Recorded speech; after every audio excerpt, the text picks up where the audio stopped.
everyone. Today, I'm going to give you some guidance on how do I decide the right thing right now. This is inspired by one of our amazing clients.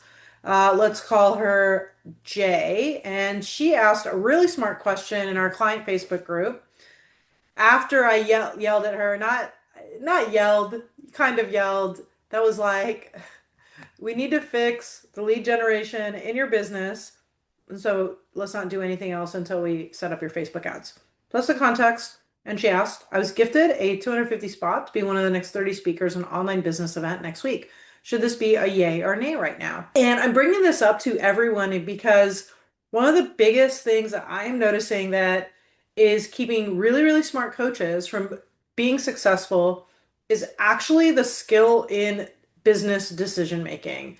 And so it is likely, if you're a coach, that you are an expert in the field that you are coaching, but that doesn't mean you're an expert in how to organize a business and how to make those decisions.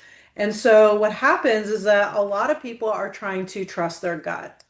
And I'm just going to be super real with you before I dive into the actual teaching here, is that when you are a beginner, do not use your gut. Do not use your gut. So all the research on decision making and gut instinct points to this conclusion, and this is really important for you to understand, and I'll walk you through the implications of it here.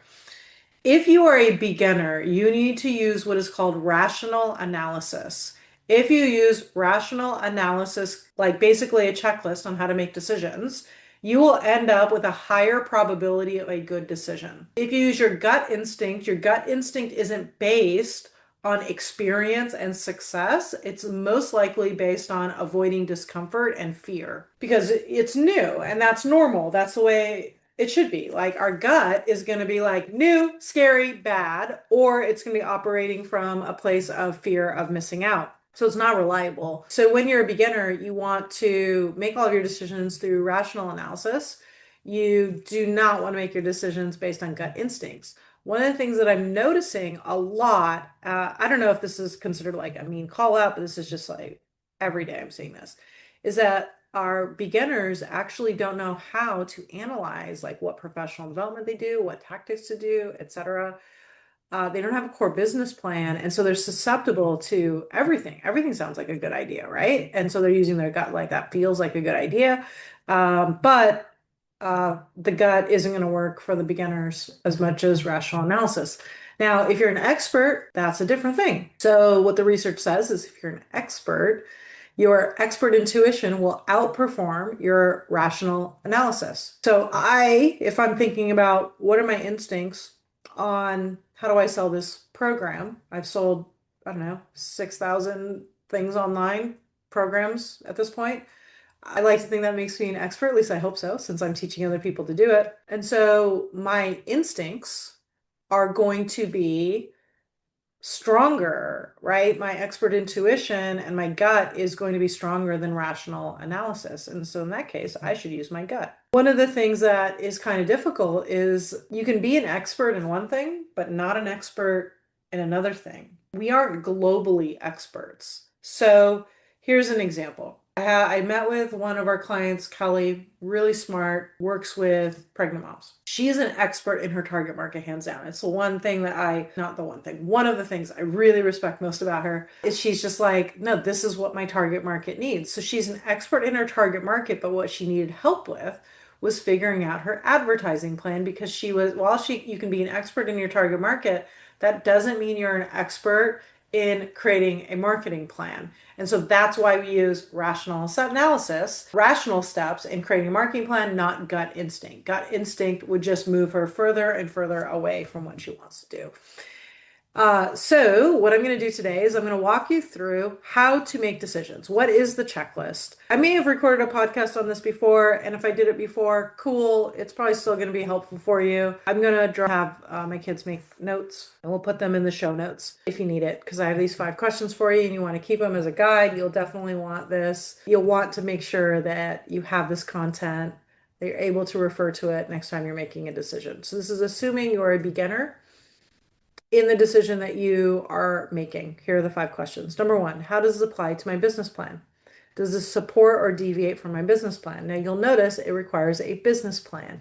You have to have a business plan. How am I going to attract new leads? How am I going to nurture them? How am I going to convert them? And what is my offer? If you do not have that decided, you are going to be very susceptible to bad decisions. So we need to have a frame to start with, and that's your business plan. Now, if you do not have a business plan for your coaching business, I am telling you right now, if you're listening to this podcast and we have never done a free coaching call before, I will give you a free coaching call and I will help you with your business plan.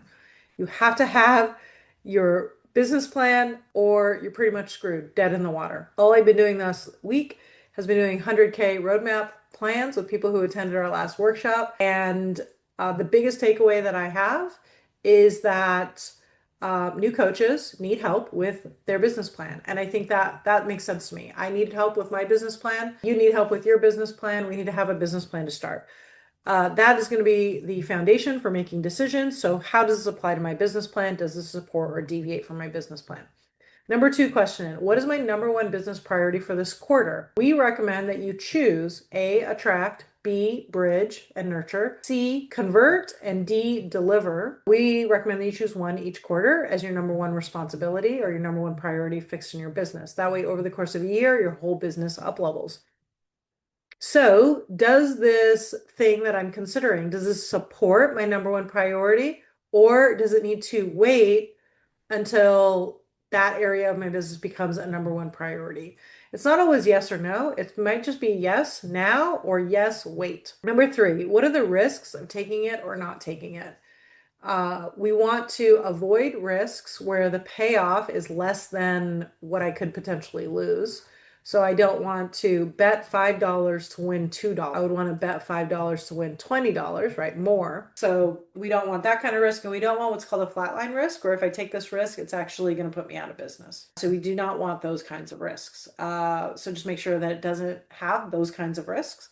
Number 4, if I say yes to this, what am I saying no to? That is a conscious decision that you need to make in order to be able to make this decision, because you might be saying no to something that's way more important just because you got trapped by the novelty of this new thing, because that's what our brain does, chases dopamine.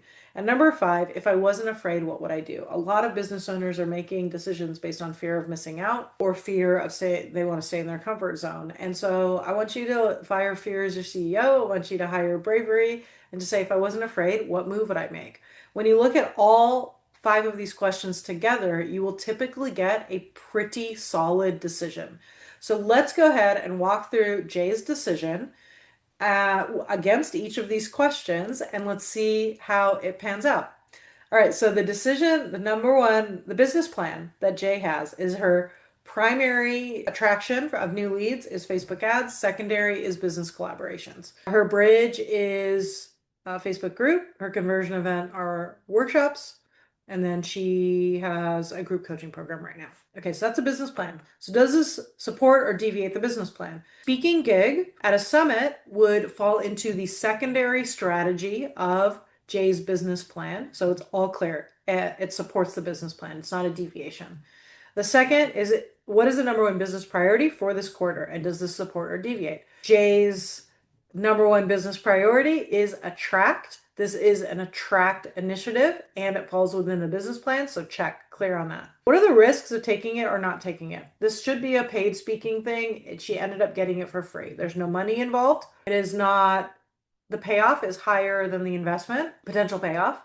And the risk, if it doesn't go well, is very little. It's just an hour. She already has the speaking stuff, like what she would need to speak on, already set up. She doesn't have to build that from scratch. She already has the lead magnet. All that's good. So I don't consider this to be risky. It's a clear.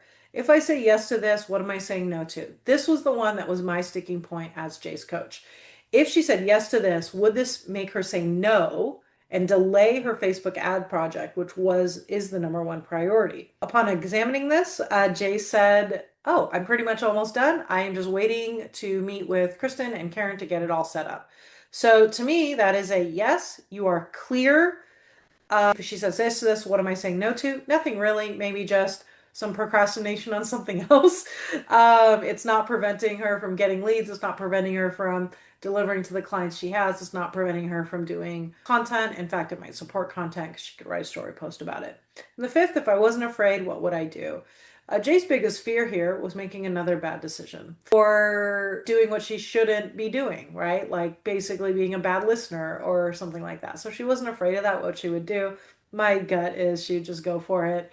And so in this particular circumstance, this decision was all clear. Green check marks all the way down the board. Jay is good to go and make this decision.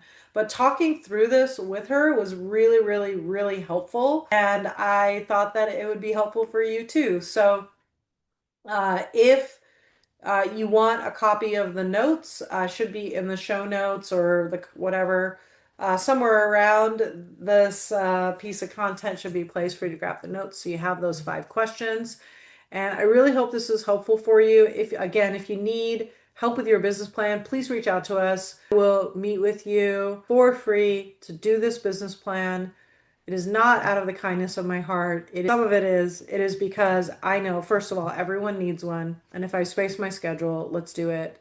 Second, I do know that we go over the business plan, you'll either be able to go implement it on your own. And if you can, that is awesome. That's another great coach in the world. And if not, then you might want to work with us step by step to implement it. So that's the deal. If you guys want to help with your business plan, I've been doing that all week. I've done like 12 of them in the past 4 days. And it's been really, really rewarding for everyone involved, including myself. And so I'm going to offer that to you. So figure out how to reach out to us based on the medium that you are consuming this. And hopefully we will connect soon. And I hope that this conversation was helpful for you. Have a great day.